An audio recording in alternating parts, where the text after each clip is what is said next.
Right. ఇకపోతే ప్రియమైన దేవుని వారలారా, ఈరోజు స్త్రీల యొక్క కెపాసిటీ ఏంటో చాలా మందికి సమాజంలో అర్థం అవ్వడం లేదు. స్త్రీ అంటే ఏంటో, స్త్రీ గొప్పతనం ఏంటో చాలా మందికి తెలియట్లేదు. తెలిసిన కొంతమంది మాత్రము స్త్రీని గురించి చాలా గొప్పగా, చాలా ఉన్నతంగా మాట్లాడారు కదా. మాట్లాడారా లేదా? మాట్లాడారు అనడానికి నిదర్శనం ఏంటి అంటే, కొన్ని పాటలు మనం వింటా ఉంటాం కదా. అమ్మను మించిన దైవం ఉన్నదా, అవునా కదా. అంటే ఒక తల్లి ప్రేమను అర్థం చేసుకుని చాలా మంది ఏమని రాశారు?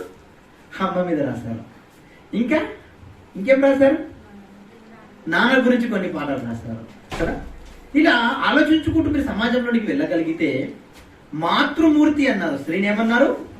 మాతృమూర్తి అన్నారు. ఇంకా మాట్లాడాలంటే ఆ స్త్రీని ఎంత ఉన్నతంగా సమాజానికి పరిచయం చేశారంటే, చాలా ఉన్నతంగా సమాజానికి పరిచయం చేశారు. నవమాసాలు మోసిన తల్లి అని ఒక పాట, అవునా కదా. తర్వాత ఇంకా చాలా పాటలు, కవుల నోట్లో నుండి ఎన్నో పాటలు వెలువడ్డాయి. స్త్రీ యొక్క గొప్పతనాన్ని ఆలోచన చేశారు. ఎందుకు స్త్రీలు ఇంత గొప్పగా పొగడబడ్డారు సమాజంలో అంటే ఒకే ఒక రీజన్. 9 నెలలు కష్టపడి, జాగ్రత్తగా ఆలోచన చేయాలి, 9 నెలలు కష్టపడి ఒక కుమార్తెకు కొత్త ప్రపంచాన్ని చూపించినందుకే కదా గొప్పతనం. అవునా కాదా? అవునంటారా కాదంటారా? 100%. మీరు ఒప్పుకున్నా ఒప్పుకోకపోయినా అది 100% వాస్తవం. స్త్రీ అంటే అంత గొప్పగా సమాజం స్త్రీని గుర్తించింది. గుర్తించి స్త్రీని ప్రపంచ శిఖరాలను చూపించేసింది. ఈ రోజుకి చాలా గొప్పగా చూపించింది. కానీ ప్రపంచ శిఖరాలలో స్త్రీని చూపించినప్పుడు ఆ స్త్రీని చేసిన దేవుణ్ణి ఎవరైనా చూపించారా? ఆలోచన చేయండి. ఇంతకీ స్త్రీ ఎలా వచ్చింది భూమి మీదకి? ఎవరు చేశారు? పురుషుని ఎవరు చేశారు? ఎలా వచ్చారు? అంటే ఇదంతా కూడా ఒక సృష్టి ప్రక్రియ, అవును కదా. ఏంటిదంతా ఒక సృష్టి ప్రక్రియ. సృష్టి ప్రక్రియ ఎలా జరిగింది? ఈ సృష్టి ఎలా పుట్టింది? ఈ సృష్టిలో పురుషుడు ఎలా వచ్చాడు? స్త్రీ ఎలా వచ్చింది? అవునా కదా. ఇప్పుడు చాలా మందికి కొన్ని ప్రశ్నలకు జవాబులు దొరకవు. ఏంటి ఆ ప్రశ్నలు? ఇప్పుడు మీకు ఒక మంచి ప్రశ్న ఇస్తాను. ఏంటంటే, కోడి ముందా గుడ్డు ముందా అన్నాం అనుకోండి, ఇప్పుడు సమాధానం చెప్తారా? ఏం చెప్తారు సమాధానం? కోడి ముందు అన్నాం అనుకోండి, గుడ్డు లేకుండా కోడి రాలేదు కదా, అవునా కదా. గుడ్డు లేకుండా కోడి వచ్చిందా? రాలేదు. అటువంటిప్పుడు ఇప్పుడు ఏం చెప్పాలి సమాధానం? అంటే ఇలాంటి ప్రశ్నలే సమాజంలో చాలా మందికి ఉన్నాయి. తెలుసుకోవాలని ఎవరు ప్రయత్నిస్తారు ఎవరైనా? ఎవరు ప్రయత్నించరు. అంటే ఒక చెట్టు ఉంది, ఒక వృక్షం ఉంది, మహావృక్షంగా మారిపోయింది. ఆ మహావృక్షం నుండి ఏం రావాలి? సీడ్ రావాలి, గింజలు రావాలి. గింజలు వస్తే మళ్ళా వృక్షాలు వస్తాయి, మొక్కలు వస్తాయి. కానీ ఆ వృక్షం రావడానికి మొదట సీడ్ ఎక్కడి నుంచి వచ్చింది? మొదటి గింజ ఎక్కడి నుంచి వచ్చింది? తెలియదు, ప్రపంచానికి తెలియదు. కానీ సవివరంగా బైబిల్లో దేవుడు రాయించి పెట్టాడు. అర్థమవుతుందా? చాలా చక్కగా రాయించి పెట్టాడు. ఇదే ప్రశ్న మానవ జీవితంలో వేసుకోండి. ఇప్పుడు పురుషుడు ముందా, స్త్రీ ముందా? పురుషుడు ముందైతే, ఒకవేళ పురుషుడు ముందైతే మరి స్త్రీ గర్భంలో నుండి పురుషులు ఎలా వస్తున్నారు? అంటే ఒక మనిషి భూమి మీదకి రావాలంటే ఎవరు ఉండాలి? స్త్రీ ఉండాలి. స్త్రీ గురించి ఏం మాట్లాడింది సమాజం? మాతృమూర్తి అంది. ఏమంది?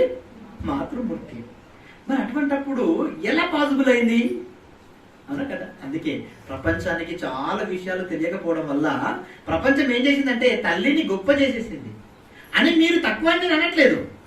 తల్లిని గొప్ప చేసింది ప్రపంచానికి అర్థమైన భాషలు వారు రాశారు, వెరీ గుడ్ అని. మిమ్మల్ని తక్కువ చేయట్లేదు. కానీ మిమ్మల్ని మీ భూమి మీదకి పంపించిన దేవుణ్ణి కూడా ఏం చేయాలి? మనిషి తెలుసుకోవాలి. ఆయన గొప్పతనం ఏంటి, ఆయన ఔన్నత్యం ఏంటి, ఆయన కెపాసిటీ ఏంటి, ఆయన ఎలా ఉంటాడు, ఎవరికి కనబడతాడు, అసలు కనబడతాడా, కనబడడా, అసలు ఉన్నాడా, లేడా? ఎన్నో ప్రశ్నలు సమాజాన్ని తలెత్తించేవి. ఈ ప్రశ్నలన్నిటికీ సమాధానాలు ఎవరు వెతుక్కోవాలి? మనమే వెతుక్కోవాలి. ఇటువంటి ప్రశ్నలకే Bible open university India international వారి ద్వారా ఇలా మీకు ఒక పాఠాలుగా నేర్పించడం జరుగుతుంది.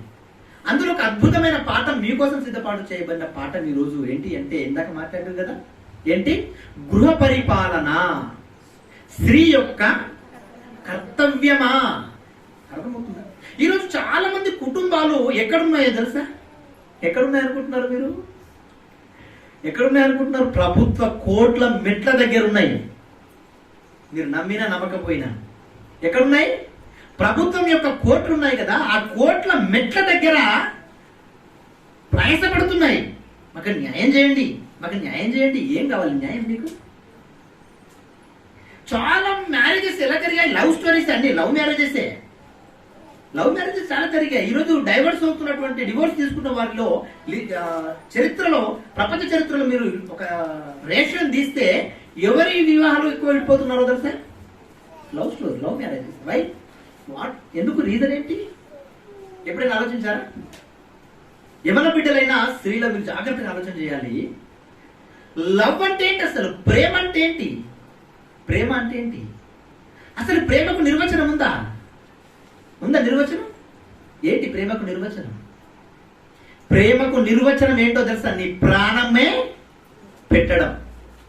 నీ ప్రాణాన్ని పెట్టడమే ప్రేమకు నిర్వచనం. అటువంటి ప్రేమ ఎవరు చూపించరు. ఒక అందమైన అమ్మాయి కనబడగానే అబ్బాయిలు ఏం చేస్తారండి? లవ్ చేసేస్తున్నాను అంటాడు. Love at first sight. నేను నా పర్సనల్గా, నా వ్యక్తిగతంగా నేను లవ్ చేస్తున్నాను అమ్మాయిని ఎలాగైనా పెళ్లి చేసుకుంటాను. నిజమా? ఇది నిజమా? అదే కాలేజీలో ఒక నల్లగా, అంటే డార్క్ టోన్ ఉన్నటువంటి, డార్క్ స్కిన్ ఉన్నటువంటి అమ్మాయి ఉంది. మరి ఆ అమ్మాయి మీద ఎందుకు ఆయన లవ్ పుట్టలే? అదే కళాశాలలో ఒక ఫిజికల్ హ్యాండిక్యాప్ ఉన్నటువంటి స్త్రీ ఉంది. మరి ఆ అమ్మాయి మనసు చాలా గొప్పది, ఆమె నుండి చాలా బాగా అర్థం చేసుకోగలదు, క్లాస్లో బాగా చదువుతుంది. మరి ఆమె మీద ఎందుకు అయ్యా నీకు లవ్ పుట్టలే? ఈ ప్రశ్నలు రావు మనకి. అంటే మోసం. ఇటువంటి వీరికి ఎందుకు ఇటువంటి ఆలోచనలు వస్తాయో తెలుసా? స్త్రీ కనబడగానే, స్త్రీ యొక్క అందమైన అవయవాలు కనబడగానే ఒక కామందుడైపోయి వాడి కామము తీర్చుకున్నటకు వాడు వేసిన ఉపాయమే ఈ రోజు మనుషులు యాక్ట్ చేస్తున్నటువంటి లవ్. అర్థమవుతుందా? మీరు ఒప్పుకోకపోయినా 100% కరెక్ట్. వాడి కామ కోరికలను తీర్చుకోవడానికి వాడు ముందు పెట్టుకున్న ఎజెండా ఏంటది? ప్రేమ అనే పేరు. ఆ మాట నేను చెప్పట్లేదు, బైబిల్లో దేవుడు రాయించాడు. ఎంత ఉపాయంగా నువ్వు పన్నుచున్నావు నీ కామము తీర్చుకున్నటకు అంటాడు. నీ కామము తీర్చుకున్నటకు నువ్వు ఎంతో ఉపాయము పన్నుచున్నావు. ఏంటయ్యా ఉపాయం అంటే? సమాజంలో నాకు కనబడింది, మీకు కనబడింది. ఏంటా ఉపాయం అంటే? లవ్ అనేది ఒకటే. అర్థమవుతుందా? అంటే స్త్రీ అంటే అంత చులకన? ఈ స్త్రీల గురించి సమాజం అంత చులకనగా చూస్తుందా? రీసెంట్గా చూసారు, 9 నెలల చిన్నారిపై మన తెలంగాణలో జరిగినటువంటి దౌర్భాగ్యపు ఘటన. 9 నెలల చిన్నారిపై ఏం జరిగిందట? అత్యాచారం జరిగిందా లేదా? మీరు అందరూ విన్నారో లేదో? ఎందుకు ఇంత కామాంధులుగా మారిపోయారు అంటే దీనికి కారణం ఎవరో తెలుసా? ఇక్కడున్న స్త్రీలు మీరు కాకపోవచ్చు, కానీ కుటుంబాలను సరి అయిన పద్ధతిలో పరిపాలించలేని స్త్రీలే. అవునంటారా కాదంటారా?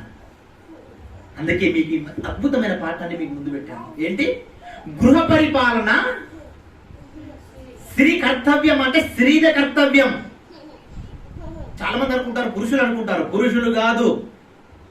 తెలంగాణ రాష్ట్రాన్ని పరిపాలించాలి అంటే సీఎం బాగుండాలి, సీఎం ఆలోచన విధానం బాగుండాలి, వాడు ప్రజలకు మేలు చేయాలన్న ఆలోచన వాడికి ఉండాలి. అలా ఉంటేనే కదా రాష్ట్రం బాగుంటుంది.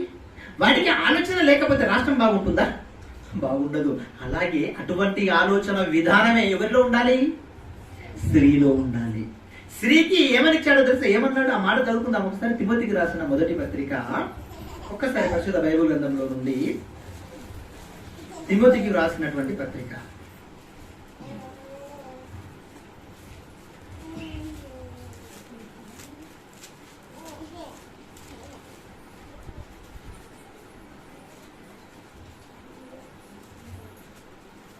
తిమోతికి రాసిన మొదటి పత్రిక ఎంత రిఫరెన్స్ ఇందాక చదివారు కదా?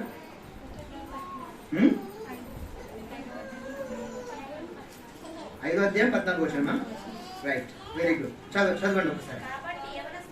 కాబట్టి యవన స్త్రీలు వివాహము చేసుకొని, వివాహము ఎప్పుడు చేసుకోవాలన్నాడు దేవుడు? ఎప్పుడు చేసుకోవాలన్నాడు? అక్కడ యవ్వన దశ అన్నాడు. దశ ఇచ్చాడు. చాలా మందికి ఏ దశలో పెళ్లిళ్ళు చేయాలో తెలియలేదు భారతదేశంలోనే, ఎక్కడో కాదు, భారతదేశంలోనే ఏ దశలో ఏ ఏజ్ లో పెళ్లిళ్ళు చేయాలో తెలియక కొంతకాలానికి 40 ఏళ్ళు మీరు వెనక్కి తిరిగి వెళ్ళగలిగితే ఏం చేశారో తెలుసా? వీళ్ళు ఏం చేశారండి? బాల్య వివాహాలు చేశారు. ఏం చేశారు? బాల్య వివాహాలు చేశారు. బాల్య వివాహాలు చేసిన తర్వాత భర్త చనిపోతే ఏం చేశారు? ఆ భార్యను అదే కాటిలో పెట్టి సజీవంగా చంపేశారు. మరి ఎందుకయ్యా ఇటువంటి ఆలోచన విధానాన్ని ఇప్పుడు తీసుకొచ్చారు? యవ్వన దశ అంటే పెళ్లికి ఇంత ఏజ్ ఉండాలన్న ఆలోచన ఎందుకు వచ్చింది ఇప్పుడు? బైబిల్ని చాలా మంది మహనీయులైన వారు చదివారు. చదివి వారిలో ఒక ఆలోచన వచ్చింది. ఏంటి ఆలోచన అంటే యవ్వన దశ, యవ్వన స్త్రీలు అనేటువంటి పదాన్ని చదివిన వీళ్ళు ఏమని ఆలోచించారంటే ఒక దశ ఉంది పెళ్లి చేసుకోవడానికి, ఆ ఏజ్ వచ్చేంత వరకు పెళ్లి చేయకూడదు. దేవుడు కూడా అంటే వ్రాయించాడు. యవ్వన స్త్రీలు ఏం చేయాలని రాయించాడు? పెళ్లి చేసుకొని పెళ్లిళ్ళు చేసుకోవాలి. చాలా మందికి 30 ఏళ్ళు అయిపోతాయి, 35 ఏళ్ళు అయిపోతే పెళ్లి చేసుకోరు. ఏ టైంలో ఏది జరగాలి అది జరిగి పోవాలి. అలా తల్లిదండ్రులు ప్లాన్ చేస్తూ ఉంటారు. సెటిల్మెంట్ అనుకుంటారు చాలా మంది స్త్రీలు. నా సెటిల్మెంట్ లేదండి. ఏంటి సెటిల్మెంట్? భూమి మీద జంతువులు బ్రతుకుతున్నాయండి. సెటిల్మెంట్ అనుకుని లైఫ్ అంతా వేస్ట్ చేస్తున్నారు చాలా మంది. ఏముండదు సెటిల్మెంట్ అనేది. నువ్వు పని చేసుకుంటే ప్రణాళికతో అదే సెటిల్మెంట్. ఒక ఆలోచనతో పని చేసుకుంటే అదే సెటిల్మెంట్. సెటిల్మెంట్ అంటే ఏముంటుంది? లక్షల కోట్ల చింతపడవు. ఎట్టే టైం వస్తాయా? ఎవరిలో ఉన్నాయి? ఇప్పుడు 2 లక్షలు ఉన్నాయా? ఎవరిలో ఉండవు. అవసరమైతే తెచ్చుకుంటారు అంతే, ఎక్కడి నుంచి అయినా. అని మీ దగ్గర డబ్బు లేవని కాదు, కానీ మీ అవసరానికి అది ఉపయోగపడదు. అది ఏదో ఒక పనిలో వెళ్ళిపోతుంది. అదే సెటిల్మెంట్. అది సెటిల్మెంట్ కాదనుకుంటున్నారు. అందుకే చక్కగా రాశాడు. ఏమన్నాడు? యవ్వన స్త్రీలు పెళ్లి చేసుకొని ఏం చేయాలి?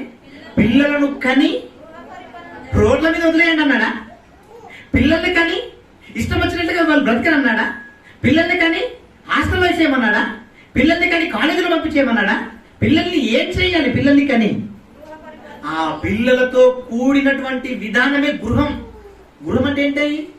ఇప్పుడు ఇల్లు కట్టేశారండి, అక్కడ ఇంట్లో ఎవరు లేరు, అది గృహమా? గృహం అంటే ఏంటి? దేశం అంటే ఏంటి? దేశం అంటే మట్టి కాదు, దేశం అంటే మనుషులండి. దేశం అంటే మనుషులు అనుకున్నప్పుడు కుటుంబం అంటే కుటుంబంలో ఎవరు ఉండాలి? మనుషులు ఉండాలి. మరి కుటుంబం మనుషులు అనుకున్నప్పుడు ఎవరున్నారు ఆ కుటుంబంలో? తల్లి ఉంది, తండ్రి ఉన్నాడు, పిల్లలు ఉన్నారు. వీళ్ళందరినీ కలిపితే కదా కుటుంబం. అవునా కదా? ఈ కుటుంబాన్ని ఎవరు పరిపాలన చేయమన్నాడు దేవుడు? స్త్రీలను పరిపాలించాలి అన్నాడు. ఈ కుటుంబానికి యజమానురాలు ఎవరు అంటే స్త్రీయే. ఫైనాన్షియల్ గా భర్త అయి ఉండొచ్చు, సంపాదించే విషయంలో భర్త అయి ఉండొచ్చు, 4 రూపాయలు తీసుకురావడం 4 రూపాయలు కట్టడం విషయంలో భర్త ఉండొచ్చు. కానీ కుటుంబాన్ని చక్కపరచవలసినటువంటి బాధ్యత తప్పకుండా దేవుడు స్త్రీకే ఇచ్చాడు. ఇది అర్థమవుతుందా? స్త్రీకి ఎందుకు ఇచ్చాడు దేవుడు? పురుషులు సరిగ్గా పరిపాలించారా? పురుషులకు సామర్థ్యం లేదనా? మీరు చాలా గొప్పలండి. స్త్రీ అంటే ఏమనుకుంటున్నారు మీరు? మిమ్మల్ని మీరు చాలా తక్కువ చేసుకుంటారు. మీరు చాలా గొప్పవారు. నేను అనట్లేదు ఈ మాట, దేవుడు అన్నాడు. దేవుడు చెప్పాడు. ఆదికాండము 1వ అధ్యాయము 26వ వచనం ఒకసారి వెళ్ళి చదవండి. ఏమంటున్నాడు? మీ మనుషుల గురించి మాట్లాడుతూ ఎంత గొప్పగా ఆయన వీళ్ళని గురించి మాట్లాడాడో ఒకసారి చూద్దాం. ఆదికాండము 1వ అధ్యాయము 26వ వచనం. దేవుడు మన స్వరూపమందు మన పోలిక చొప్పున నరులను చేయుదుము. నరులు అంటే ఎవరు? స్త్రీ పురుషుడు. అంతే కదా? స్త్రీ పురుషుడు వీళ్ళిద్దరు ఎవరి పోలిక? దేవుని పోలిక. అంటే నువ్వు చిన్నదానివా? ఆలోచన చేయండి. స్త్రీ అంటే చిన్ననా? ఎవరి పోలిక నీకు ఇవ్వబడింది? దేవుని పోలిక. దేవుని పోలికని ఎవరికి ఇచ్చాడు? స్త్రీకి ఇచ్చాడు, అలాగే పురుషుడికి ఇచ్చాడు. పురుషుడు ఎక్కువ అండి, స్త్రీ తక్కువ అని కాదు. పురుషుడెంతో స్త్రీ అంతే దేవుని దృష్టిలో. పురుషుడెంతో స్త్రీ అంతే. కానీ కొన్ని బాధ్యతలు ఇచ్చాడు. స్త్రీకి కొన్ని బాధ్యతలు, పురుషుడికి కొన్ని బాధ్యతలు. అర్థమవుతుందా? ఎవరికి? స్త్రీకి కొన్ని బాధ్యతలు ఇచ్చాడు, పురుషుడికి కొన్ని బాధ్యతలు ఇచ్చాడు. ఈ బాధ్యతలను నెరవేర్చవలసినటువంటి పని ఎవరి మీద ఉంది? స్త్రీకి అప్పగించిన పనులను స్త్రీ నెరవేర్చాలి, పురుషుడికి అప్పగించిన పనులను పురుషుడు నెరవేర్చాలి. మరి స్త్రీకి ఏ పనులు అప్పగించాడు అంటే గృహ పరిపాలన అనేటువంటి పనిని అప్పగించాడు. ఈ గృహ పరిపాలన అప్పగించినటువంటి దేవుడు స్త్రీని గురించి ఏం మాట్లాడాడో తెలుసా? చక్కగా కంటిన్యూషన్ చదవండి అన్నమాట. గృహ పరిపాలన చేయుచు అంటాడు. చూడండి, మళ్ళీ చదువుదాం అన్నమాట. తిమోతికి రాసిన మొదటి పత్రిక 5వ అధ్యాయము 14వ వచనం. తిమోతికి రాసినటువంటి మొదటి పత్రిక 5వ అధ్యాయము 14వ వచనం. కాబట్టి యవన స్త్రీలు వివాహము చేసుకొని పిల్లలను కని గృహ పరిపాలన జరిగించుచు నిందించుటకు విరోధికి అవకాశం ఇయ్యకుండా వలెను. విరోధి ఎవడు? విరోధి ఎవడు? మనకు కనబడతాడా వాడు? వాడు డైరెక్ట్ వచ్చి మనల్ని నిందిస్తాడా? అమ్మా మీ ఇంట్లో సరిగ్గా లేదు అని నిందిస్తాడా? ఏమమ్మా మీ బాబు సరిగ్గా నిందిస్తాడా? ఏంటంటే దేవుడు ఇంత చక్కగా రాయించాడు. గృహ పరిపాలన చాలా చక్కగా చేస్తూ నిందించుటకు విరోధికి అవకాశం ఇవ్వద్దు అన్నాడు. అవునా? అవకాశం. ఇంత విరోధకుడు. ఇలాగే మనం బైబిల్ చదవాలి. మన విరోధి ఎవరో మనకు తెలియకపోతే మనము నిందించడానికి అవకాశం ఇస్తున్నామో ఇవ్వట్లేదో మనకు అర్థము అవ్వదు. ఇంతకీ మన విరోధి ఎవడు? ఫర్ ఎగ్జాంపుల్, మీరంతా చాలా మంది హైందవులు ఉన్నారు, క్రైస్తవులు ఉన్నారు. Of course, okay, no problem. క్రైస్తవులైన వారంతా కూడా ఫర్ ఎగ్జాంపుల్గా మిమ్మల్ని ఏమని పిలుస్తున్నారు? వీళ్ళండి క్రైస్తవులు అంటారు. దేన్ని బట్టి అన్నారు క్రైస్తవులని? క్రీస్తును మీరు ధరించుకున్నారు, అంతే కదా. క్రీస్తును మీరు ఏం చేస్తారు? ధరించుకున్నారు. ధరించుకున్నారంటే అగెనెస్ట్ ఎవరున్నారు మీకు? అపవాది అనేవాడు కూడా ఉన్నాడు. వాడు కంటికి కనిపించని అదృశ్య వినాశిని. వాడి కంటికి కనిపిస్తాడా? కనిపించాడు. మరి కంటికి కనిపించని వీడు మనము గృహ పరిపాలన సరిగ్గా చేయకపోతే ఎలా నిందిస్తాడు? ఎలా నిందిస్తాడు? వాడు నిందలు నిన్ను డైరెక్ట్ గా వెయ్యడు. ఎవరిని బట్టి వేయిస్తాడంటే నీ చుట్టుప్రక్కల ఉన్న వారితో వాడు నీ మీద అబండాలు వేయిస్తాడు. అర్థమవుతుంది? అబండాలు ఏం చేస్తాడు? ఈ రీసెంట్ గా ఒక చిన్న సంఘటన జరిగిందండి. ఏంటంటే ఒక కుటుంబం చాలా బంధుత్వాలతో ప్రేమాభిమానాలతో నిండుకుపోయినటువంటి కుటుంబమే, హైందవ కుటుంబమే. ఆ కుటుంబంలోనికి ఒక స్త్రీ, ఆ స్త్రీ వల్ల చిన్న కుమారుడు ఏమవుతాడండి? అమ్మాయి వల్ల చిన్న కుమారుడు ఈ అమ్మాయికి ఏమవుతాడు? అన్న అవుతాడు కదా, అన్న లేదా తమ్ముడు. ఆ తమ్ముడు మా చెల్లిని చూసిపోదామని వచ్చాడు. వచ్చేసరికల్లా ఇంటి దగ్గర ఎవరు లేరు, అమ్మాయి ఒకతే ఉంది ఇంట్లో. భర్త ఒక పనికి వెళ్ళిపోయాడు, మామ ఒక పనికి వెళ్ళి, అందరు వెళ్ళిపోయారు. పూర్వంలోకి విధవలు రోడ్ల మీద చాలా మంది కనబడుతూ ఉంటారు. వీళ్ళు చూసి సాయంకాలం కాగానే ఎవరికి చెప్పారు? భర్తలు చెప్పారు. ఏమని? అరే మీ భార్య ఒకతే ఉందిరా, ఎవడో వచ్చి ఇంటికి వెళ్ళిపోయాడు. ఆడవాడు వీడికి తెలుసా? ఆలోచించే విధానం చూడండి ఎలా మారిపోతుందో. మీ ఇంటికి కూడా వచ్చి వెళ్ళిపోయాడు అని చెప్పాడు. ఇప్పుడు వీళ్ళు ఏం స్టార్ట్ అయిపోయింది? అనుమానం స్టార్ట్ అయిపోయింది. అడగట్లేడు, ఎవరో వచ్చారటని అడగట్లేదు. ఆ ప్రేమ కాస్త తగ్గింది. ఏమైపోయింది? ప్రేమ కాస్త తగ్గి అబ్జర్వేషన్ అంటారు దీన్ని. ఏమంటారు? ఇంకా పర్యవేక్షణ. సీసీ కెమెరాల ద్వారా చూస్తున్నాడు వీడు రోజు. ఇంకా అమ్మాయిని నేను డ్యూటీకి వెళ్తున్నాను చెప్తున్నాడు. డ్యూటీకి వెళ్ళట్లే, ఇంటి చుట్టే తిరుగుతున్నాడు.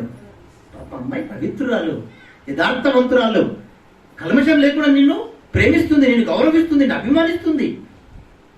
ఎవడో పూర్వంలోకి విధవ చెప్పాడని వెనక ముందు ఆలోచించుకోకుండా ఎందుకు ఇటువంటి అబండాలు వేస్తున్నాడంటే దీనిని ఏమంటారో తెలుసా? నిందించుటకు విరోధికి అవకాశం ఇవ్వటం అంటారు.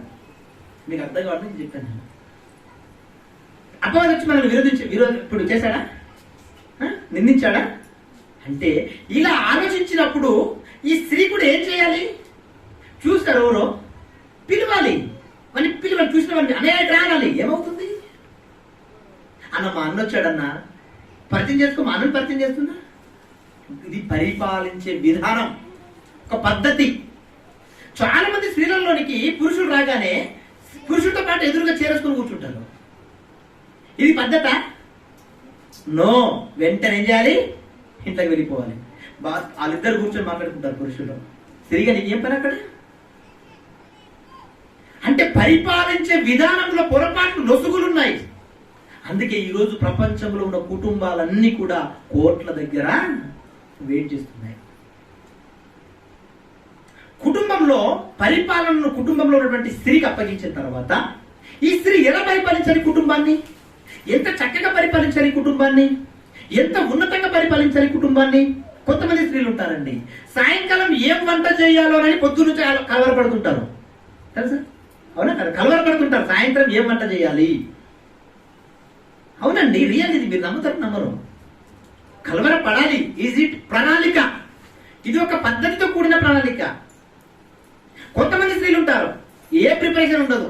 సాయంత్రం 6 అవుతుంది 7 అవుతుంది, భర్త చేస్తాడు ఏమే అన్నాడు అనుకో, ఏంటండి ఏం చేయలేదా, ఏం తెలియదు కదా. అతను తెస్తాడు. అతన్ని తెచ్చే పని కాదు, అతనికి నువ్వు చెప్పాలి ఏం తేవాలో అని, అప్పుడు తెస్తాడు. ఏం ప్రిపేర్ చేయాలో నువ్వు చెప్పాలి, అప్పుడు తెస్తాడు. ఇంట్లోకి ఏం అవసరం ఉందో అప్పుడు చెప్పాలి, అప్పుడు తెస్తాడు. ఇంట్లో రైస్ ఉన్నాయో లేవో నువ్వు చెప్పాలి, అప్పుడు తెస్తాడు. చెత్తుతో వెళ్ళిపోతా ఉంటారు చాలా మంది. పోటీ, గొడవ అయిపోతుంది. సాయంత్రం కాగానే రోడ్డు మీదకి వచ్చేస్తారు వెళ్తారు. ఏమయ్యా ఎందుకమ్మా ఏడుస్తున్నామంటే, ఆయన ఉన్నాడు కదా ఆయన చేతులు పడిపోను అంటారు చాలా మంది. ఏం చేశాడమ్మా, అదే చేతులతో కొట్టాడు నన్ను, అందుకే పడిపోను అంటున్నాను. నువ్వు అన్న మాటకి నిజంగా అప్పుడే పడిపోయా అనుకో, ఇప్పుడు ముడ్డి కడగాల్సింది ఎవరు? అడగాల్సింది ఎవరు? నువ్వే కదా. అంటే నోటి దురుసు అంటారు దీన్ని, నోటికి వచ్చినట్టు మాట్లాడేస్తారు. భార్య భర్తల మధ్య రోజు గొడవ అవుతుందంట, ప్రతిరోజు గొడవే. భర్త రోజు రావాలి భార్యను కొట్టాలి, రోజు రావాలి భార్యను కొట్టాలి. ఈమె హాస్పిటల్కి పోవాలి, ట్రీట్మెంట్ చేసుకోవాలి, టాబ్లెట్ తెచ్చుకోవాలి, వాడుకోవాలి. ఇలాగే కంటిన్యూ అవుతుంది ఒక కుటుంబంలో. ఒక ఆమె డాక్టర్ దగ్గరికి వెళ్ళిపోయి ఇంకో డాక్టర్ మార్చేసింది, ఈయన ఏం చేస్తున్నాడు, నాకేం ట్రీట్మెంట్ చేయట్లేడు అని ఒక డాక్టర్ దగ్గరికి వెళ్ళిపోయాడు. చెప్తుంది డాక్టర్ బాధ చెప్తుంది, అయ్యా మా ఆయన నన్ను రోజు కొడుతున్నాడు అయ్యా, కొట్టని రోజు లేదు, నా ఒళ్ళంతా కూడా ఏమైపోయింది, పొలంలాగా మారిపోయింది అయ్యా, అన్ని దెబ్బలు భరిస్తున్నానయ్యా, నిన్ను ఏదైనా మందు ఉంటే చెప్పయ్యా, ఈ దెబ్బలను కొట్టకుండా మార్పించే మందు అన్నాడంట. డాక్టరు ఒక మంచి మందు చెప్పాడు, మీ అందరికి తెలుసనుకుంటా మందు తెలుసా? ఒక మంచి మందు చెప్పాడు. ఏంటంటే ఆ మందు, అమ్మా మీ ఆయన ఇంటికి వచ్చే సమయానికి నువ్వేం చేయాలో తెలుసా, నీ నోటి నిండా నీళ్లు పోసుకొని అలా ఉండంతే. నువ్వు నీళ్లు మింగకూడదు, బయట ఉమ్మకూడదు, నోటిన నీళ్లు ఉండాలి. ఇలా వారం రోజులు తప్పకుండా నువ్వు చెయ్యమ్మా, అసలు నీ ఒళ్ళంతా ప్రశాంతమైన దెబ్బల నుంచి తగ్గిపోతుంది అన్నట. అబ్బా డాక్టర్ గారు అసలు ఎవరు చెప్పలేదు ఇంత మంచి కూర్చోట, నువ్వు మాత్రమే చెప్పినావు, నువ్వు దేవుడవు అని చెప్పేసి ఇంటికి వెళ్ళిపోయింది. ఆ భర్త అక్కడ నుంచి రావడంతో ఏం చేసింది, వెయ్య నోటి నీళ్ళు పోసుకుంది. అలా భర్త చేశాడు. ఈమెను చూశాడు, సరే ఇంట్లోకి వెళ్ళిపోయాడు. అటు చూశాడు, అన్నం చూసాక అన్నం పెట్టేసింది, తిన్నాడు, పడుకున్నాడు. అయితే మందు బాగుంది, మింగేసింది. నెక్స్ట్ డే అలాగే. ఇలా వారం రోజులు అయిపోయింది. వారం తర్వాత డాక్టర్ దగ్గరికి వెళ్ళిపోయింది. అయ్యా నువ్వు ఇచ్చిన మందు చాలా చక్కగా పనిచేసింది ఆయన జీవితానికి. నేనేమి ఇచ్చిన అమ్మ మందు, నీకు నోడుదూలు ఎక్కువ కదా, ఆయన తాగి రాగానే నువ్వేం చేసేదానివి, తిట్టేదానివి, నువ్వు తిట్టేదానివి, ఆయన కొట్టేవాడు. ఈ వారం రోజు నువ్వు తిట్టడం ఆపేస్తావు, ఆయన కొట్టడం. అర్థమవుతుందా? అందుకనే చాలా మంచి మాట ఏముంటుంది, పవిత్ర ప్రవర్తన అన్నాడు బైబిల్లో. ఏంటంటే మన ప్రవర్తన ఎలా ఉండాలి, పవిత్రంగా ఉండాలి ప్రవర్తన. తిట్టకూడదు, నోరును పాడు చేసుకోకూడదు. ఈ నోరును చాలా చక్కగా కాచుకోవాలి మనం. పరిపాలించడం అంటే ఏంటనుకుంటున్నారు, ఇదే పరిపాలించడం అంటే. మన నోటిని మనం చాలా జాగ్రత్తగా కాచుకోవడం. మన పిల్లల్ని తిట్టేస్తుంటాం, లేమిడిదని అంటాం, లేకిడిదని అంటాం, మన కూతుర్లనండి తిట్టేస్తాం, బూతు మాట్లాడేస్తాం. ఎందుకు ఇవన్నీ ఎక్కడ నుండి వస్తున్నాయి నీకు? రేపు వెళ్ళిన తర్వాత రేపు ఇంకా అత్త కూడా అలాగే తిడుతుంది. మా అత్త లేకిడి అంటది, ఇక ఇప్పుడు అత్తుకుంటుందా? ఏమరా వారి, నీ పిల్లం నన్ను లేమిడి అన్నదిరా, నీ పిల్లం ఉండడానికి అవకాశమే లేదు. నన్ను నేనే లేమిడైనప్పుడు నా లేమిడి ఎందుకు అంటారు? అవునా కదా? ఇప్పుడు ఏమైపోయింది పరిస్థితి, సమస్య ఏమైపోయింది, ఇక స్టార్ట్ అయిపోయింది. ఈతనన్నా ఈమనా, ఈతనన్నా ఈమనా. ఇప్పుడు ఈమెను ఈతనన్నా అన్నాడు, మా అమ్మని ఇలా అన్నాం అనుకో, మీ అమ్మనే నీకు కావాలి, నేను అవసరం లేదు నీకు. అవునా కదా? ఈమె ఏమనకపోతే అమ్మంటది ఇప్పుడు నీ పెళ్ళమే కావాలి, పెళ్లి కాగానే తల్లి ఎట్లాగో దయ్యమే కూర్చుంటుందిరా, సమాజం చెప్పిన సామెత ఊరికి అనలేదు, ఇది వాస్తవమే అంటారు. ఇప్పుడు ఏం చేయాలి? అందుకే ఈ బాధ్యత, కుటుంబ బాధ్యతను ఎవరికి అప్పగించాడు అంటే స్త్రీకి అప్పగించాడు.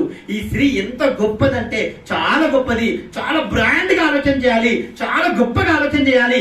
అంటే మాటలు అన్నీ ఏమవుతుంది? మనకు నలుగురు మనల్ని తిట్టారనుకోండి, మనకి ఏమవుతుంది?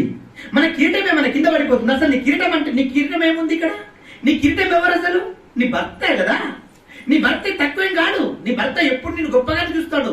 కానీ నువ్వు భర్త నువ్వు చేయవలసిన ఒక పని ఉంది. ఏంటో తెలుసా పని? మీ భర్తలు మీ మాట వినాలి అంటే మీరు చేయవలసిన ఒక అద్భుతమైన పని ఉంది. ఆ పని ప్రపంచంలో మీకు ఎవరు చెప్పుకుంటాడు. ఏంటో తెలుసా పని? భర్త ఇంటికి రాగానే ఎదురుగా వెళ్ళి నీళ్ళు ఇచ్చి చూడండి. తెలుసా? ఎప్పుడు ఇచ్చారా నీళ్ళు? ఇంటికి వచ్చి ఏమే నీళ్ళు అంటే అప్పుడు తీసుకొస్తారు ఇంటికి మెల్లగా. ఇంకొంతమంది స్త్రీలు ఉంటారండి, అబ్బో వీళ్ళకి ఏ పిచ్చి అనుకున్నావు, వీళ్ళకి భయంకరమైన పిచ్చి ఉంటుంది. వీళ్ళకి భయంకరమైన పిచ్చి ఉంటుంది. ఏంటా పిచ్చి అంటే, ఏంటా పిచ్చి? వంటలమ్మ ఇప్పుడు సీన్ స్టార్ట్ అవుతుందండి, ఒక్క 2 నిమిషాలు అయితే నీళ్లు తెచ్చిస్తా, అన్నం పెడతా అంటారు. ఏ అమ్మనట? ఎందుకు ఈ పిచ్చి? ఆలోచన చేయడం ఏమండి మాట్లాడ. స్త్రీలు చాలా గొప్ప వాళ్ళండి, చాలా గొప్ప వాళ్ళు. ప్రతి కుటుంబం కట్టబడాలి అంటే దానికి ఎవరు మూల కారణమో తెలుసా? స్త్రీ. అందుకే స్త్రీని గురించి ఏమన్నాడు? గుణవతి అయిన భార్య దొరుకుట పురుషుడికి అరుదు, రేర్ అన్నాడు. ప్రారంభంలో అలా మాట్లాడా? పురుషుడిని చేశాడు, స్త్రీని కూడా చేశాడు, ఇద్దరు ఈక్వల్ ఉన్నారు. తర్వాత వచ్చేసరికల్లా ఈ స్త్రీలు ఎలా మారిపోతున్నారో వారిని బట్టి దేవుడు రాయించాడు. గుణవతి అయిన భార్య దొరుకుట అరుదు అంటున్నాడంటే గుణవతి అయిన భార్యలు ఉన్నారనా లేరనా? నెవర్, లేరు. కానీ మీరు చాలా మంచి ఉంటారు. మీరంతా ఎవరు? గుణవంతులు. నిజంగా స్త్రీల సమావేశం అనగానే మీరు వచ్చారంటే ఎందుకు వచ్చారు మీరు అంతా తెలుసా? మీ కుటుంబాలను మీరు చక్కపరుచుకోవాలన్న కోరిక మీలో ఉంది. మీరు ఒప్పుకోకపోయినా దేవుడు చూస్తున్నాడు. ఉందా లేదా? 100% ఉంటుంది. మీ కుటుంబాలను చక్కపరుచుకోవాలి, మా కుటుంబాలను మేము చక్కపరుచుకోవాలి, మా భర్తను మేము బాగా చూసుకోవాలి, నా పిల్లల్ని మేము బాగా చూసుకోవాలి, మా అత్త మామల్ని బాగా చూసుకోవాలి, మా అమ్మనాన్నని మేము బాగా చూసుకోవాలన్న కోరిక ఎవరికి ఉంటుందండి? ప్రతి ఒక్కరికి ఉంటుంది. ఇలా ఈ సక్రమంగా ఇవన్నీ జరగాలంటే నీలో ఉండవలసింది ఏంటో తెలుసా? జస్ట్ సహనం. ఏముండాలి? ఓపిక. ఎంతమంది తిట్టినా రిలాక్స్ గా తల దిప్పై తిట్టత్తా. నువ్వు తిట్టకపోతే నువ్వు తిడతారు. నా తల్లి తిడితేనే బడనా, నువ్వు తిడితేనే బడనా? నా తల్లి లాంటి దాన్ని నువ్వు కూడా తిట్టు. తప్పు నా తప్పు నేను ఏం చేస్తా? సరి చేసుకుంటా. నువ్వు తిట్టకపోతే నీకు తప్పు మీద తప్పు చేస్తూనే ఉంటానేమో, నన్ను తిట్టు పర్వాలేదు అనే యవ్వన బిడ్డ ఉండాలి. అప్పుడు కుటుంబాలు ఏమవుతాయి? కట్టబడతాయి. సరే, కుమార్తె కోడలు ఒక మాట అత్తనన్నది అనుకోండి, అత్త ఏం చేయాలి? సరే బిడ్డ, నేను ఏదో పొరపాటు చేసి ఉంటాను అని ఉన్నావు. నా కుమార్తె అయితే నేను బడనా? నా కూతురు అయితే నేను బడనా? నా కూతురు అయితే కూడా నేను భరించేదాన్నే కదా. నువ్వు కూడా నా కూతురు లాంటి దానివైనా స్వభావం ఎవరికి ఉండాలి? అతనికి ఉండాలి. ఇలా ఉన్నప్పుడు కుటుంబం ఏమవుతుందంటే దేవునితో కట్టబడుతుంది. ఏమవుతుంది? దేవునితో కట్టబడుతుంది. గృహ పరిపాలన ఏ స్త్రీలైతే చక్కగా చేస్తారో వారి భర్తలు ఎలా ఉంటారో తెలుసా? సమాజాన్ని సంస్కరించే వారిగా ఉంటారు. ఎలా ఉంటారు? సమాజాన్ని సంస్కరించే వారిగా ఉంటారు వాళ్ళ భర్తలు. ఈ ఓపిక ఏ భార్యకైతే ఉంటుందో ఆ భర్త సమాజంలో ఎవరితోనైనా మాట్లాడే సామర్థ్యం కలిగిన వాడిగా ఉంటాడు. సమాజంలో ఎవరికైనా బుద్ధి చెప్పేవాడిగా ఉంటాడు. ఇప్పుడు మనమే సరిగా లేవనుకోండి, మన భర్తలు ఏం మాట్లాడతారు? బయటికి వెళ్ళి మాట్లాడతారా? పెదరాయుడు అనేది ఒక మూవీ, ఒక షార్ట్ ఫిల్మ్ తీశారు. ఏ మూవీ? పెదరాయుడు అంట. ఆయన పేరు ఏంటి? పెదరాయుడు. పెదరాయుడు అంటే ఏంటి? పెద్ద ఊరికేంటి పెద్ద ఆయనే. అందరికి న్యాయం చేయాలి ఆయన, అందరికి న్యాయం చేయాలి. భార్య డామినేషన్ చేస్తుంది ఎవరి మీద? భర్త మీద. నాకు కాళ్ళు వస్తున్నాయండి, నేను ఈరోజు ఏ పని చేసుకోలేను, నాకు వల్ల అవ్వట్లేదు, ఎలాగైనా కొంచెం గిన్నెలు దోమి పెట్టవా అందంట భార్య. ఎవరిని? భర్తని. భర్తకి దోమాలనే ఉంటుంది, దోమితే తప్పు లేదు అక్కడ. కానీ నువ్వేం చేస్తావు? నీ భర్తతో నువ్వు తనను ప్లేట్లు దోమించావంటే అసలు నీది బ్రతికేనా అని స్త్రీ ఆలోచించుకోవాలి. నా భర్తతో ఈ చిన్న పనులు నేను చేపించాలా? నో, నా కష్టమైన ఇబ్బంది అయినా నేను లేచి ఏం చేస్తా, చేసి పెడతా. ఏమడుగుతాడు ఆయన? కాకపోతే పూట భోజనం కోసమే కదా దోముకునేది. ఆ ఆలోచన ఉండాలి. లేదు నేను పడుకొని ఉంటాను నువ్వు చేయాలంటే ఎంత బాగుంటుంది. సరే చేశాడు అనుకుందాం. ఇప్పుడు పక్కన ఉన్న వ్యక్తి చూశాడు అనుకోండి, ఇప్పుడు ఏమంటాడు బయట సమాజంలో? ఆడి బతుకారా, వాడిది బతుక, వాడి భార్యకు ముడ్డి సాగి చేస్తాడు వీడు అంటాడు. అవునా కదా? నీ భార్య భర్తల బంధం ఏదైతే ఉంటుందో అది 4 గోడల మధ్య పరిమితం అయిపోవాలి. ఎక్కడ? 4 గోడల మధ్య. 4 గోడల మధ్య మీరు డిస్కస్ చేసుకోవాలి, 4 గోడల మధ్య మీరు మాట్లాడుకోవాలి, 4 గోడల మధ్య మీరు చర్చించుకోవాలి. అక్కడ ఒక ప్రత్యేకమైన స్థానం ఉంది భార్య భర్తలు ఇద్దరికి. ఇక్కడ మాట్లాడదు భార్య, ఎక్కడ మాట్లాడుతుంది? బయట మాట్లాడుతుంది. అప్పుడు పరుగు పోయేదవడిది నీ భర్తది. నీ భర్త అంటే ఎవరు? నీ తలకి శిరస్సు. ఈ శిరస్సు నీ పాదాల కింద పాడేస్తావు. ఇప్పుడు దానికి వాల్యూ ఉంటుందా? శిరస్సు కిరీటం అనేది ఎప్పుడు ఎక్కడ ఉండాలి? శిరస్సు పైన ఉండాలి. నీ భర్తని నీకు కిరీటం అనుకున్నప్పుడు ఆ కిరీటాన్ని ఎప్పుడు కూడా తల మీద చూపించాలి. ఇలా పెట్టుకొని బాగాలాగా పెట్టుకొని చూపిస్తూ ఉండాలి. చాలా మంది భర్తలు చనిపోయిన స్త్రీలు ఉంటారు. వాళ్ళ ఆలోచన విధానం, సమాజం యొక్క ఆలోచన విధానం ఎలా ఉంటుందంటే వాళ్ళ మీద మంచి అభిప్రాయం ఉంటుందా? వాళ్ళు చాలా మంచి వాళ్ళు తప్పు చేయడానికి ఇష్టపడరు. నా భర్త చిన్న వయసులో చనిపోయాడు, నా పిల్లలు ఉన్నారు, నా పిల్లల్ని మెచ్చుకోవాలని ఆలోచనతో చాలా కష్టపడుతూ ఉంటారు. కానీ సమాజంలో ఉన్న వారి యొక్క పరిస్థితి ఎలా ఉంటుందో తెలుసా? భయంకరమైన చిన్న చూపు ఉంటుంది. అంటే దేన్ని బట్టి? భర్త లేకపోవడం, అంటే నీ కిరీటం లేకపోవడం బట్టి. ఆ కిరీటాన్ని చాలా మంది స్త్రీలు పాదాల కింద పడేసుకుంటారు. అలా చేయకూడదు. అలా చేశామా అయిపోయింది, నీకు వాల్యూ ఉండదు సమాజంలో, నీ భర్తకు కూడా వాల్యూ ఉండదు. చాలా జాగ్రత్తగా ఇవన్నీ పరిపాలన చేయడంలో భాగాలు.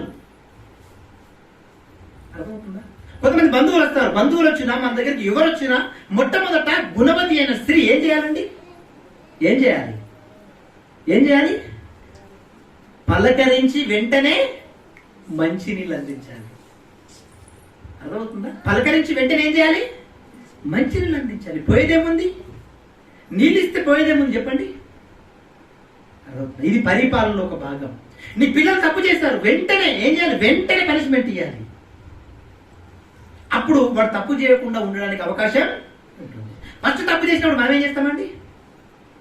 పొగుడుతాం, నవ్వుతాం, గౌరవిస్తాం. అబ్బా బుడ్డిగా మాట్లాడగలుగుతాం. బుడ్డిగా మాట్లాడడం కాదు, వాడిని ఏం చేయాలి? చెంపలు పగలగొట్టేయాలి, చెంపలు మీకు ఇచ్చేసేయాలి అంతే. ఇలా మీరు పనిష్మెంట్ ఇవ్వడం ప్రారంభిస్తే వాడు కరెక్షన్ అవ్వడం ప్రారంభిస్తాడు, వాడు గొప్పవాడైపోతాడు.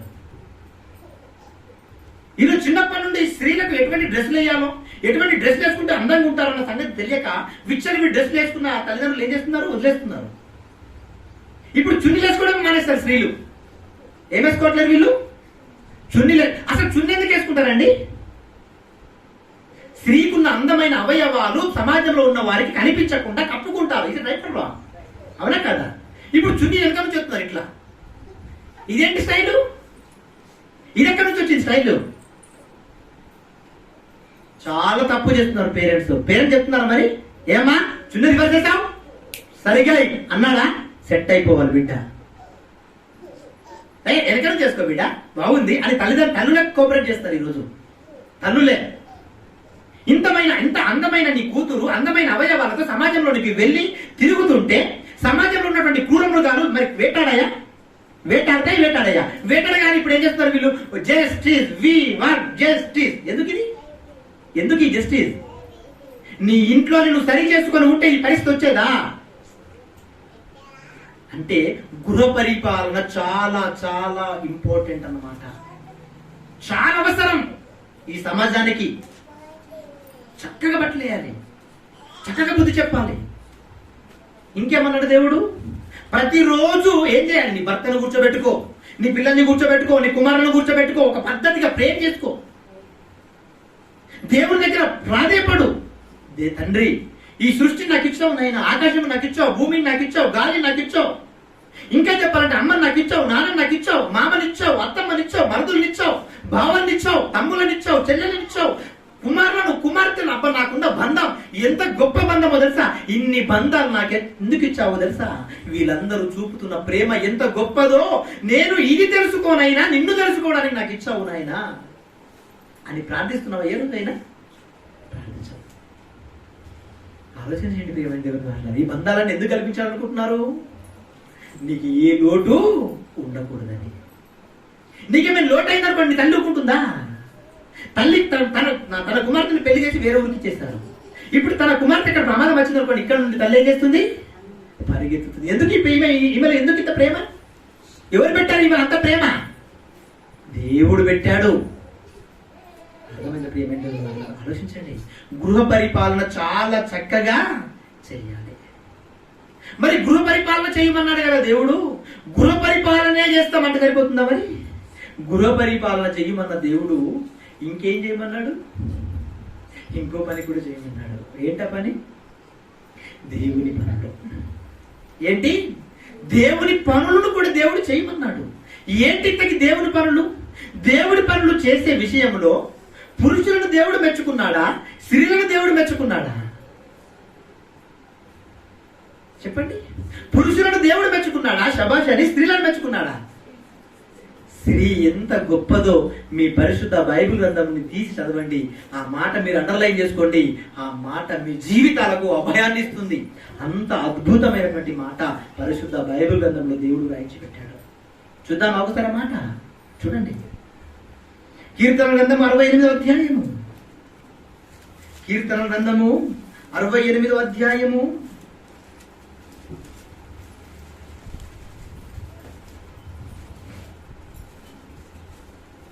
11వ వచనం.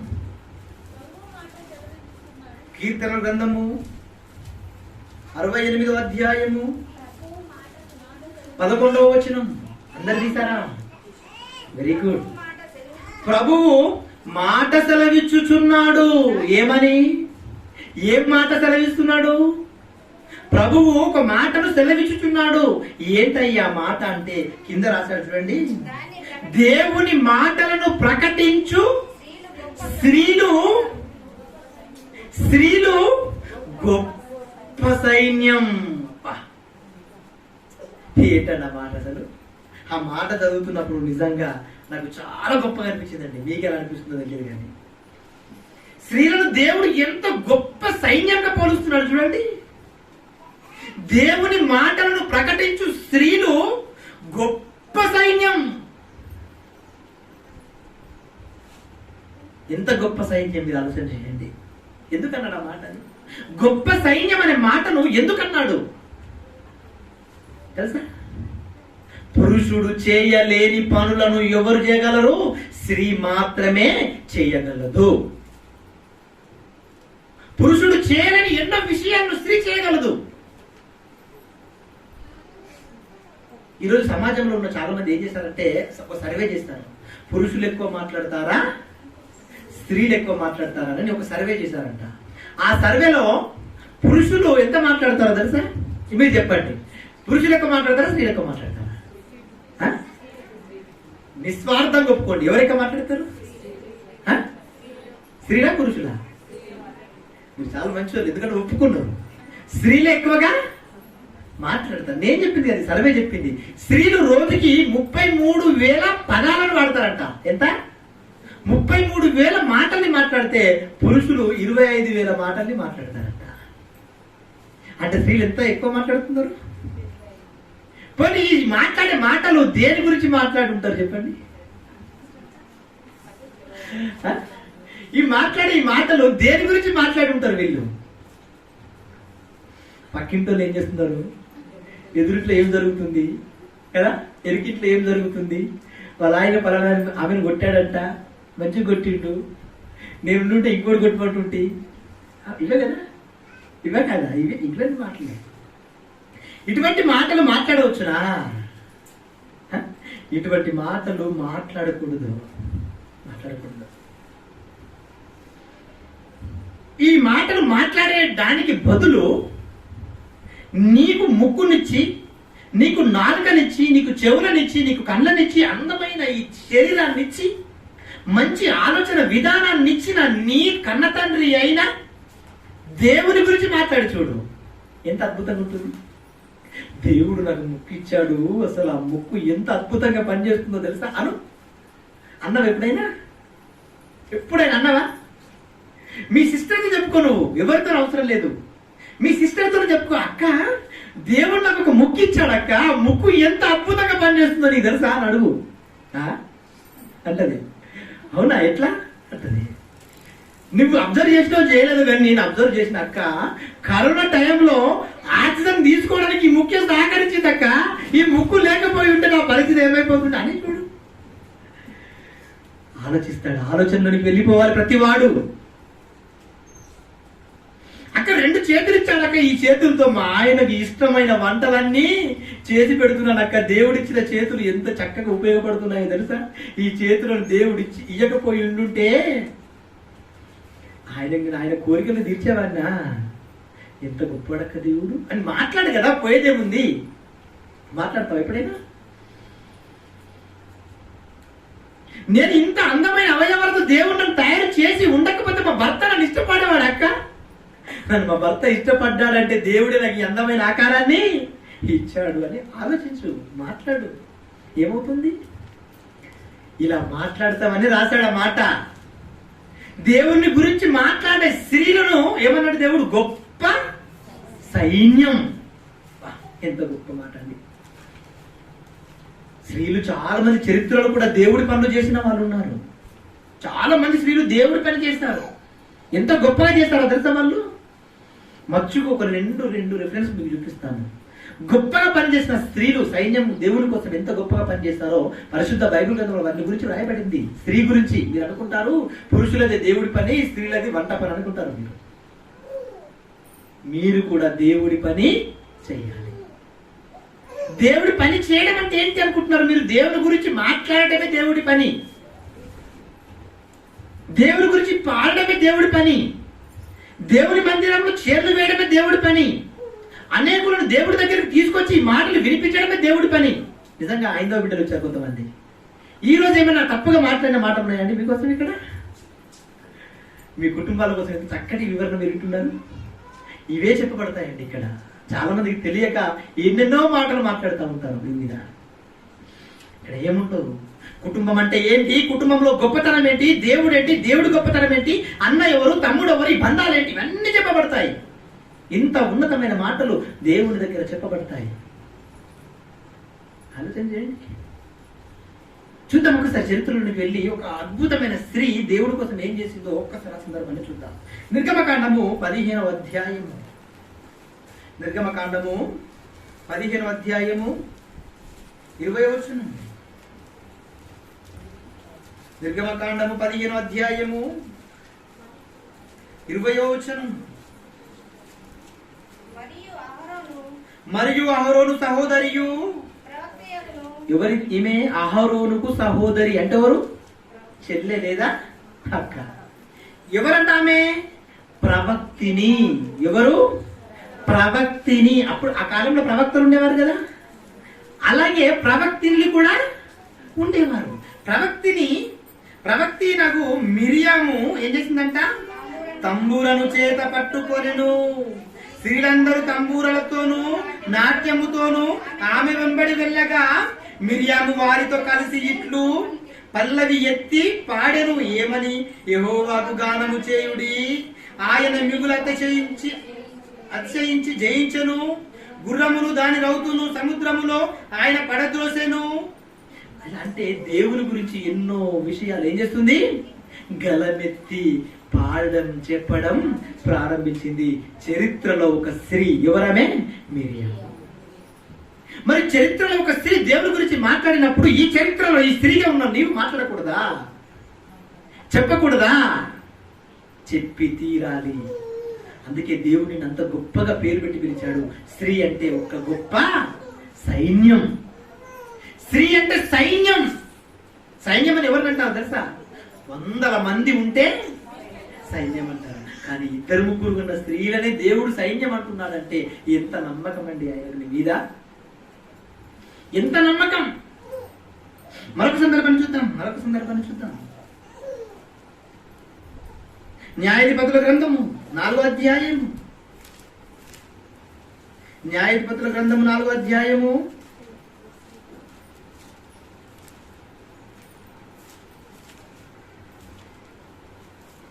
4వ వచనం. 4వ అధ్యాయము 4వ వచనం.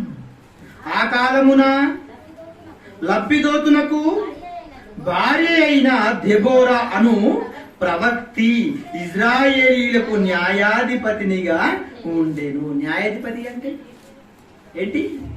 న్యాయాధిపతి అంటే ఏంటి? లాయర్. ఏంటి? అడ్వకేట్. అర్థమవుతుందా? న్యాయాధిపతిగా ఎవరికి ఉన్నదంటే ఇజ్రాయేలీలకు. ఇజ్రాయేలీలు ఎవరు? దేవుడు ఏర్పాటు చేసుకున్న ఒక వంశం, దేవుని పిల్లలు.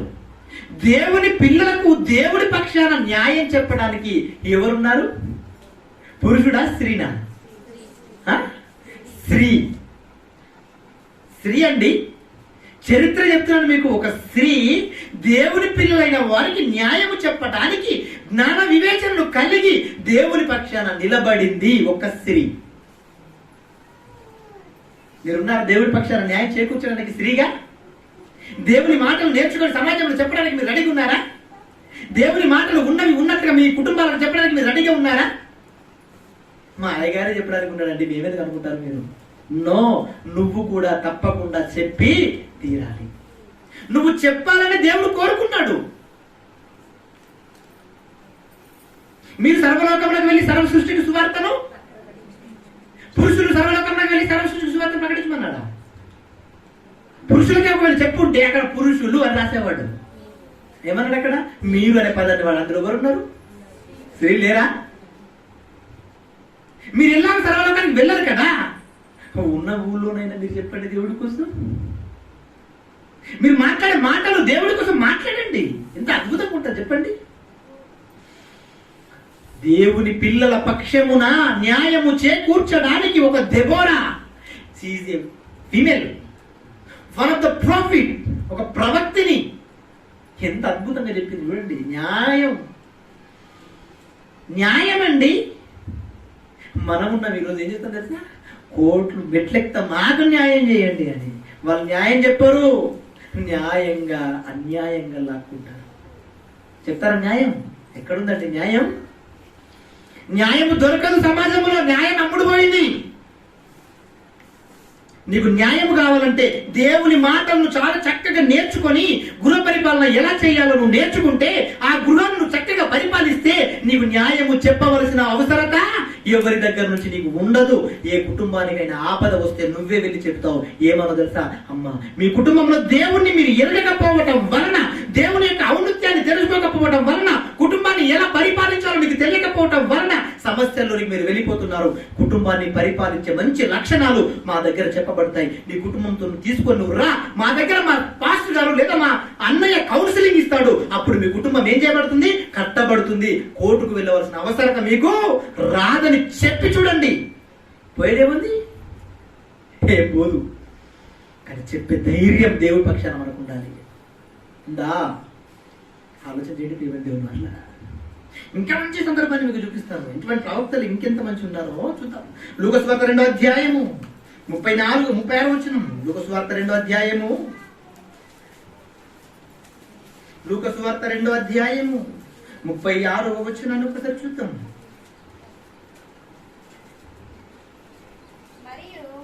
మరియు అసేరు గోత్రికురాలును పనుయేలు కుమార్తె అయిన అన్నాను ఒక ప్రవక్తి ఉండేను. ఒక కుమార్తె, ఒక యజమానుడి కుమార్తె ఏమైంది? ప్రవక్తిని అయింది. ఈమె ప్రవక్తిని అయ్యింది అంటే ఎలా ప్రవక్తిని అయింది? కుటుంబ పరిపాలన, కుటుంబ ప్రార్థన, కుటుంబంలో వాక్య పరిశీలన, కుటుంబం అంతా దేవుని ఎడల భయము భక్తి కలిగి బ్రతకడం వలన ఆ కుటుంబంలో నుండి ఒక ప్రవక్తిని బయటకు వచ్చింది. నీ కుటుంబంలో నుండి వస్తున్నారా ప్రవక్తిని? నీ కుటుంబంలో నమ్మకమైన దాసురాలు వస్తున్నారా? నీ కుటుంబంలో నుంచి నీ కుమారులు దాసులుగా ఎదుగుతున్నారా? సమాజాన్ని సంస్కరించే సంస్కర్తలు నీ కుటుంబంలో నుంచి బయటకు వస్తున్నారా? రావడము లేదంటే నువ్వెక్కడో తప్పు చేస్తూ ఉన్నావు. ఆలోచన చేయండి. చరిత్ర దీని చెప్తుందంతా కూడా చరిత్రలో ఎన్నో విషయాలు. మరొక మంచి సందర్భాన్ని చూద్దాం ప్రియమైన దేవుని వల్ల. మరొక మంచి సందర్భాన్ని ఏమన్నాడో స్త్రీల గురించి మాట్లాడుతూ చూద్దాం. తిమోతికి రాసిన మొదటి పత్రిక 2వ అధ్యాయము స్త్రీలను ఎలా ఉండమంటున్నాడో కూడా చెప్తున్నాడు. ఈ రోజు ఉన్నటువంటి ఈ జనరేషన్ లో ఉన్న స్త్రీలను దేవుడు ఎలా బ్రతుకమంటున్నాడు రాయించి పెట్టాడు. చూద్దాం ఒకసారి. తిమోతికి రాసినటువంటి మొదటి పత్రిక 2వ అధ్యాయము 10వ వచనం ఒకసారి చూద్దాం. తిమోతికి రాసినటువంటి మొదటి పత్రిక 2వ అధ్యాయము 10వ వచనం. దైవ భక్తి గలవారమని చెప్పుకొను స్త్రీలకు తగినట్టుగా. దైవ భక్తి గలవారు ఎవరు? ఈ రోజు చాలా మంది కనబడతారు మీకు దైవ భక్తురాండ్రు, అవునా కదా? ఆదివారం రాగానే ఎలాంటి అండి వాళ్ళ యూనిఫామ్. అలా యూనిఫామ్ చూస్తే మీరు అనుకుంటారు ఏమనుకుంటారు అసలు? అబ్బా, భక్తి అంటే ఈమెను చూసి మనము నేర్చుకోవాలనుకుంటారు. అంత అద్భుతంగా ఉంటారండి స్త్రీలు. చాలా మంచిగా నీట్గా తయారైపోతారు. సండే వర్షిప్ రాగానే మండే నుంచి ఇక సాటర్డే దాకా ఏముంటుంది? పుట్టింటికి రావే చెల్లి, వంటలమ్మ, అత్త కోడళ్ళు, ఇంకా ఇంకేముంటాయి? ఈ మధ్య ఒక చాలా ఫేమస్ అయింది అది సీరియల్. ఏంటది? మీరు చూడరా? చూస్తాం కానీ మీరు ఎలా చెప్పమంటారని మా నోటితో అంటారా? సోమవారం నుంచి శుక్రవారం దాకా ఇదే బిజీ. శనివారం ఆదివారం రాగానే స్నానం చేసుకొని వెంట్రుకలు విరబోసుకొని తెల్ల చీర తెల్ల రైక కట్టుకొని అబ్బా సంకల బైబిల్ పెట్టి పోతుంటే అనిపిస్తుంది అబ్బా భక్తి అంటే ఈమె చూసి నేర్చుకో. ఇదా భక్తి? ఇది కాదు భక్తి అంటే. భక్తి అంటే ఎలా ఉండాలని రాయించాడు చూడండి. ఇప్పుడు ఏమంటున్నాడు? మళ్ళీ చదువు. దైవ భక్తి గలవారమని చెప్పుకొను స్త్రీలకు తగినట్టుగా సత్క్రియల చేత తమ్మును తాము అలంకరించుకొనవలెను. అబ్బా, ఏంటన్న మాట! ఎంత ఉన్నతమైన మాట! నువ్వు దైవ భక్తురాలివా? దేవుడంటే నీకు భయం ఉందా? భక్తి ఉందా? అయితే నువ్వు చేయవలసిన పని ఒకటి ఉంది. ఏంటో తెలుసా పని? సత్క్రియలు అన్నాడు. ఏం చేయాలంట? సత్క్రియలు అంటే ఏంటి తెలుసా? సత్క్రియలు అంటే ఏంటి? సమాజంలో చాలా మందికి తెలియదండి. సత్క్రియలు అంటే ఏమని చెప్తారండి? మంచి క్రియలండి అంటారు. ఏమంటారు? మంచి పనులండి, మంచి క్రియలండి అంటారు. మంచి క్రియలు, సత్క్రియలు అంటే. సత్క్రియలకు నువ్వు సమాధానం చెప్పకూడదు. You don't have answer. నీ దగ్గర ఆన్సర్ లేదు. ఈ సత్యం అనేటువంటి పదానికి, సత్క్రియలు అనే పదానికి సమాధానం ఎవరు చెప్పాలి? Bible. Answer to the Bible. Bible ఒక ప్రశ్న వచ్చిందంటే బైబిల్ దానికి ఏం చెప్పాలి? సమాధానం చెప్పాలి. బైబిల్ అడుగుదాం మనం. సత్క్రియలు అంటే ఏంటయ్యా అని బైబిల్ అడుగుదాం. అడుగుదామా వద్దా? అడగాలి. బైబిల్ నేర్చుకున్న పద్ధతి ఇదే. బైబిల్ అడుగుదాం. సత్క్రియలను మమ్మల్ని అలంకరించుకున్నావు కదా తండ్రి, మరి సత్క్రియలు అంటే ఏంటో తెలియనప్పుడు మేము ఎలా అలంకరించుకుంటాం వాటిని? అంతే కదా. సత్క్రియలు అంటే ఏంటో మీకు తెలిస్తే వాటిని మీరు ఏం చేస్తారు? అలంకరణగా ధరించుకుంటారు. సత్క్రియలు అంటే ఏంటో తెలియనప్పుడు అలంకరణగా ధరించుకునే అవకాశం ఉంటుందా? ఉండదు. కాబట్టి సత్క్రియ అంటే ఏంటో బైబిల్ ఒకసారి అడుగుదాం. ఫస్ట్ సత్క్రియ అనే దాన్ని విడగొడదాం. అంటే ఏంటి? సత్క్రియను విడగొడితే ఏమొస్తుంది? సత్యము ప్లస్ క్రియ. అంతే కదా. సత్యము ప్లస్ క్రియ. వాక్యమును ఎప్పుడు కూడా విభజించి నేర్చుకోవాలి. కలిపి చెరపకూడదు. వాక్యానికి వేరే విషయాలను కలపకూడదు. వాక్యాన్ని సరిగ్గా విభజించి ఆలోచన చేయాలి. అప్పుడు దాని యొక్క పరమార్థం అనేది వస్తుంది. అర్థమవుతుంది? ఇప్పుడు వాక్యాన్ని విడగొడుతున్నాం మనం. సత్క్రియ అంటే ఏంటంటే మన బైబిల్ అడగడానికి మనం విడగొడుతున్నాం. సత్ అంటే సత్యము, క్రియ అంటే పని. సత్యం అంటే ఏంటిది అని దాన్ని మనం ఆలోచన చేస్తే సత్యం అంటే ఏంటో పరిశుద్ధ బైబిల్ గ్రంథంలో దేవుడు రాయించాడు. సత్యం అంటే నువ్వు అనుకున్నది నీకు సత్యం అవుతుంది, నేను అనుకున్నది నాకు సత్యం అవుతుంది, మహాత్మా గాంధీకి ఆయన అనుకున్నది ఆయన సత్యం అవుతుంది, అంబేద్కర్ అనుకున్నది అంబేద్కర్ సత్యం అవుతుంది. ఇలా ప్రపంచంలో ఎంతో మంది మహనీయులు ఎన్నో విషయాలను ఏమనుకున్నారు? సత్యం అనుకున్నారు. ఆ సత్యాలు ఇక్కడ పనిచేయం. బైబిల్ చెప్పాలి. ఇప్పుడు బైబిల్లోకి వెళ్దాం. యోహాను సువార్త 17వ అధ్యాయము. సత్యం అంటే ఏంటో అక్కడికి వెళ్ళి చదివద్దాం. యోహాను సువార్త 17వ అధ్యాయము 17వ వచనాన్ని ఒక్కసారి పరిశీలన చేద్దాం. యోహాను సువార్త 17వ అధ్యాయము 17వ వచనం. అందరు తీయండి. ఏమంటున్నాడు? సత్యమందు వారిని ప్రతిష్ఠ చేయుము. నీ వాక్యమే, నీ వాక్యమే సత్యం. నీ వాక్యం ఒక్కటేనయ్యా సత్యం అంటే. సత్యం అనేది ఇంకోటి లేదు. వాక్యం ఒకటే సత్యం అన్నప్పుడు సత్క్రియలు అన్నాడు. ఇప్పుడు సత్క్రియలు అంటే ఏంటి? వాక్యముతో కూడిన పనులు. క్రియ అంటే పని కదా. వాక్యముతో కూడిన పనులు. క్రియ అనేది వర్బ్, అది క్రియ అనేది అదొక అర్థాన్ని ఇచ్చే వర్బ్. ఓకేనా? దానికి డెఫినేషన్ వెతకాల్సిన అవసరం లేదు. దానికి ఎక్కడైనా క్రియ అంటే పనే. ఓకేనా? సో సత్యం అంటే ఏంటిది? వాక్యము. క్రియ అంటే పని. సత్యముతో కూడిన పనులను మనం స్త్రీలైన వారు ఏం చేయాలంట? అలంకరించుకోవాలి. అలంకరణ. స్త్రీలను అలంకరించుకోమంటే ఎలా అలంకరించుకుంటారు? ఇప్పుడు అలంకరించుకోమంటే ఎలా అలంకరించుకుంటారు తెలుసా? అయితే అద్దం ఉండాలి, అయితే నేనే ఉండాలి. ఇంకా ఈ అంత చూడడానికి మా ఇంట్లో మా ఆయన ఉండాలి. అంతే కదా? అలాగే అనుకుంటాం అనుకో. మనం అలంకరించుకోవద్దని నేను చెప్పట్లేదు. దేవుడు బంగారాన్ని ఎవరి కోసం పెట్టాడు? నీకోసమే. వెండి నీకోసమే, వైడ్యూరాలు నీకోసమే, డైమండ్స్ నీకోసమే, అన్ని నీకోసమే. నువ్వు అనుభవించు, నువ్వు వేసుకో, తప్పులేదు దాంట్లో. కానీ దానికంటే విలువైనది ఒకటి ఉంది, అలంకరణ. దానికంటే చాలా గొప్పది అలంకరణ. నువ్వు వేసుకున్న ఈ బంగారం చనిపోతే అది ఇల్లకపోయినా, నీ మిడకాయ ఊడొచ్చినా ఏం చేస్తారు? పీకేస్తారు. తెలుసా? చనిపోయిన శవాలను చూడండి, వెళ్ళకపోతే ఏం చేస్తారు? పైనుంచి వాయిస్ వస్తూ ఉంటుంది, వెళ్ళకపోతే పీకో అంటారు. అంతే. అదే నిజంగా ఏడ్చావు కదా, మా నాన్న ఏడ్చావు కదా. ఇప్పుడు ఏంటి పీకు అంటున్నావు? పీకేయి, రాకపోతే పీకు అంటారు. అంతే. చనిపోయిన శవాల దగ్గర బలి ఏడుస్తారండి. నిజంగా ఎలా ఏడుస్తారు చెప్పండి? అమ్మా ఒక్కసారి నాతో మాట్లాడిపోవమ్మా అంటారు. అంటారా? అలాగే అంటారు. ఇప్పుడు మాట్లాడాలని ఒకవేళ ఆమె వేసింది అనుకో, సరే మాట్లాడిపోతే నా కూతురు ఏడుస్తుంది కదా, ఒక్కసారి ఆమె లేచింది అనుకో, అప్పుడు మాట్లాడడానికి ఏముండదు ఇక. అంతే కదా అమ్మా? అంతేనా? మాట్లాడదాం, అయ్యో నా కుమార్తె ఏడుస్తుంది కదా, ఒకసారి మాట్లాడదామని అనుకోకుండా అయ్యో అని లేచిందా, ఇక మాట్లాడనుకుంటారు. మరి ఎందుకు ఈ ఏడుపు? దీన్ని ఏమంటారు? స్మార్ట్ యాక్టింగ్ అంటారు. దీన్ని ఏమంటారు? స్మార్ట్ గా యాక్ట్ చేయడం అంటారు. నిజంగా నీకు లవ్ ఉంటే బ్రతుకున్నప్పుడు చూపి ప్రేమ, బ్రతుకున్నప్పుడు మా కడుపుంటే భోజనం పెట్టు, బ్రతుకున్నప్పుడు నువ్వు గౌరవించు, బ్రతుకున్నప్పుడు 4 బట్టలు కొనిపెట్టు, బ్రతుకున్నప్పుడు 4 రూపాయలు ఇయ్యు. ఇప్పుడు ఎప్పుడు గుర్తుండవు ఇవన్నీ? పైసలు ఏదో అప్ప అంటాడు. అంతే. ఆ మాట కూడా అర్థం కాదు. నీకెందుకు పైసలు పో అంటాడు. అంతే. అమ్మ అన్నం అన్నాడు, ఏరా నాన్న ఆకలిస్తున్నాడు, అన్నం పెట్టుకురా, మరి ఇప్పుడు తిన్నావు కానీ అంటాడు. అరే అడిగింది ఎక్కువనా, నువ్వు పెట్టింది ఎక్కువనా? అడిగింది అయ్యా, నోరు తెరిచి పెద్ద ఆవిడ తీసుకుపోయి పెట్టు, ఏమైంది? ఇంకో స్త్రీలు ఉంటారు, పెద్దల్ని చూడవచ్చు, చూడ సమానం కూర్చుంటా ఉంటారు. ఇలా నో, పద్ధతిని నేర్చుకోండి. కూర్చుంటే తప్పలేదు, కూర్చుంటే తప్పు అనుకోకండి. కానీ మనం ఏం చేయాలి? గౌరవాన్ని ఇచ్చి గౌరవాన్ని పుచ్చుకోవాలి. మనం గౌరవం ఇస్తేనే కదా మనకు ఎవరైనా గౌరవం ఇస్తారు. మనం గౌరవం ఇవ్వకపోతే మనకు ఎవరు గౌరవం ఇస్తారు? ఇవ్వరు. మనకంటే పెద్ద ఆవిడ వచ్చింది అనుకోండి, మీరు ఏం చేయాలి? వెంటనే అక్కడ కూర్చోని మీరు చేరించారనుకోండి, ఇప్పుడు ఏమవుతుంది?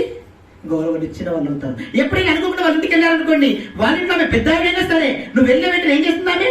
అయ్యో చెల్లి, రా చెల్లి, కూర్చో చెల్లి, పర్వాలేదు చెల్లి, కింద కూర్చుంటాడు. ఇప్పుడు ఏమైంది? అక్కడ గౌరవాన్ని ఇచ్చావు, ఇక్కడ గౌరవాన్ని దక్కించుకున్నావు. ఈ పద్ధతి మర్చిపోయింది సమాజం. సంపాదించుకోవాలి. పురుషుల ముంగట ఎప్పుడు స్త్రీలు సమానంగా కూర్చోవడానికి ఇష్టపడకూడదు. ఇంటికి వెళ్ళి కూర్చో. మీరు భార్య భర్తలు ఉంటారా? మీరు ఇద్దరు చేరమే కూర్చో, తప్పలేదు. కానీ భర్త ముందు స్త్రీ సమాజం ఎదుట ఈక్వల్ గా కూర్చుండకూడదు. ఒక సిస్టమేటిక్ మీరు నేర్చుకోండి. చాలా అద్భుతమైనటువంటి పద్ధతులు మనకు నేర్పించారు ఇండియన్స్. చాలా అద్భుతం. అత్తమామల ముంగట, తల్లిదండ్రుల ముంగట, అన్నదమ్ముల ముంగట. అంటే బయట వాళ్ళ సంగతి పక్కన పెట్టండి. ఇంట్లో ఉన్నప్పుడు నువ్వేం చేసినా పర్వాలేదు, కానీ బయట సమాజం కూడా చాలా గౌరవంగా బ్రతకాలి. అది బైబిల్ నేర్పిస్తుంది. ఏమంటున్నాడు చూడండి. ఇప్పుడు సత్క్రియ అంటే దేవుడి పనులను నువ్వేం చేయాలంట? అలంకరించుకోవాలి. అలంకరణ అన్నాడు. దైవభక్తి ఉంది అంటే ఎప్పుడు తెలుస్తుందో తెలుసా మనకు దైవభక్తి ఉందని? దేవుడి పనులు నేను చేస్తున్నాను అంటే అప్పుడు మీకు ఏమున్నట్టు? దైవభక్తి ఉంది అని అర్థం. అర్థమవుతుందా? ఇలా సడన్ గా మేము ఏం చేస్తామంటే స్త్రీల సమావేశాన్ని ఏర్పాటు చేస్తాం. ఎందుకు? చాలా మంది స్త్రీలు నమ్మకంగా ఉన్నారు. చాలా మంది భక్తి పురుషుల కంటే ఎక్కువ ఎవరుకుంటుందని భక్తి స్త్రీలకే ఉంటుంది. కానీ వాళ్ళ గొప్పతనం ఏందో వాళ్ళకి తెలియట్లేదు. అందుకోసమనే ఆ గొప్పతనాన్ని ఎలాగైనా మీకు చెప్పాలని మేము ఏర్పాటు చేస్తాం. తెలుసుకున్నారా లేదా? ఇప్పుడు ఏం చేయాలి తెలుసుకున్నా? మీరు అలంకరించుకోవాలి. వేటిని? సత్క్రియలు అనే పనులను మీరు ఏం చేయాలి? మీ శరీరములో మీరు అలంకరించుకోవాలి. దేవుడి పనుల కోసం మీరు సిద్ధపడుతూ ఉండాలి. దేవుడి పనులు అంటే ఏంటి? వాక్యాన్ని చెప్పించడం, వాక్యం దగ్గరికి అనేకుల్ని తీసుకురావడం, మీరైనా అనేకుల దగ్గరికి వెళ్ళటం. ఇది దేవుడి కోసం మనం చేసే పనుల్లో. ఇంకేమంటున్నాడు చూడండి, ఇంకేమంటున్నాడో చూద్దాం. భక్తి కలిగిన స్త్రీలు ఎలా ఉండకూడదో కూడా చెప్తున్నాడు. అదే తిమోతికి రాసినటువంటి మొదటి పత్రిక 3వ అధ్యాయము చూద్దాం ఒకసారి. తిమోతికి రాసినటువంటి పత్రిక మొదటి పత్రిక 3వ అధ్యాయం ముగించేస్తాను. ఇబ్బంది పడకండి, మీ అందరికి భోజనాలు కూడా సిద్ధంగా ఉన్నాయి. 3వ అధ్యాయము 11వ వచనం. అటువలే తిమోతికి రాసిన మొదటి పత్రిక 3వ అధ్యాయము 11వ వచనం. అటువలే పరిచర్య చేయు స్త్రీలను మాన్యులై కొండములు చెప్పని వారును మితాను భావము గలవారును అన్ని విషయములలో నమ్మకమైన వారై ఉండవలెను. పరిచర్య అంటే ఏంటి? దేవుడి పని చేయటమే పరిచర్య. పరిచర్య అంటే ఏంటి? మా ఆయన పాస్టర్ అండి, మా ఆయన దేవుడి పని చేస్తున్నాడండి, నేను కూడా దేవుడి పని చేయాలండి, అది మాత్రమే పరిచర్య అంటే అనుకోకండి. పరిచర్య అంటే ఏంటి? దేవుడి పనులు చేయటమే పరిచర్య. ఈ పరిచర్యకు నియమాలు నిబంధనలు ఏమీ లేవు, క్వాలిఫికేషన్స్ ఏమీ అవసరము లేదు. ఇక్కడ ఈరోజు క్లాస్ ఉందండి. ఇప్పుడు ఒక ఇద్దరు స్త్రీలు వచ్చారు, ఏం చేస్తారు? అంతా కడిగారు, దీన్ని ఏమంటారు? పరిచర్య. చీరలేస్తారు, దీన్ని ఏమంటారు? పరిచర్య. అంత నీట్ గా డెకరేట్ చేస్తారు, దీన్ని ఏమంటారు? పరిచర్య. ఇటువంటి పరిచర్య చేసే స్త్రీలకు కొంచెం క్వాలిటీస్ ఉండాలి. ఏంటంటే క్వాలిటీస్, కొండెములు చెప్పే క్యారెక్టర్ ఉండకూడదు. కొండెములు చెప్పడం అంటే ఏంటి? ఇతని మీద అతనికి, అతని మీద ఇతనికి, ఈమె మీద ఆమెకు, ఆమె మీద ఈమెకు ఏమీ చెప్పకూడదు. ఎవరు పని చేసినా, దేవుడి పని చేయకపోయినా, ఆమెకి ఇంట్రెస్ట్ ఉండి వచ్చినా రాకపోయినా, ఆమె రాలేదని ఇంకొకరితో నువ్వు డిస్కషన్ చేయకూడదు. నువ్వు వచ్చావు, నువ్వు చెయ్యి, నేను చూసి ఆమె వస్తుంది, మనమే చేయాలా, ఆమె చేయకూడదా? మనమే ప్రతిరోజు పోవాలా, ఆమె రాకూడదా అనకూడదు. చెప్పాలి, బాధ్యతగా గౌరవంగా చెప్పాలి. అక్క రా అని చెప్పేసి వచ్చే, అంతే. వస్తుందా రాదా ఆమె విఘ్నతగా మనం వదిలేయాలి. సో ఇటువంటి కొండెములు చెప్పే క్యారెక్టర్ ఉండకూడదు పరిచర్య చేసే స్త్రీలకు. మీరంతా పరిచర్య చేసే వాళ్ళు అనుకుంటున్నాను నేను, ఏదో ఒక విధంగా. ఎందుకంటే క్రైస్తవ స్త్రీలు అందరూ ఏదో ఒక పరిచర్య చేస్తుంటే ముందు అడుగులు వాళ్ళే ఉంటారు. ఇంకేమంటున్నాడు చూద్దాం, ఇంకా ఎలా బ్రతుకుమంటున్నాడు చూద్దాం ఒకసారి. ఎఫెసీయులకు రాసిన పత్రిక 5వ అధ్యాయము 24వ వచనం. ఎఫెసీయులకు రాసిన పత్రిక 5వ అధ్యాయము 24వ వచనం ఒకసారి చూద్దాం. సంఘము, ఎఫెసీయులకు రాసిన పత్రిక 5వ అధ్యాయము 24వ వచనం. సంఘము క్రీస్తునకు లోబడినట్టుగా భార్యలు కూడా ప్రతి విషయములోనూ తమ పురుషులకు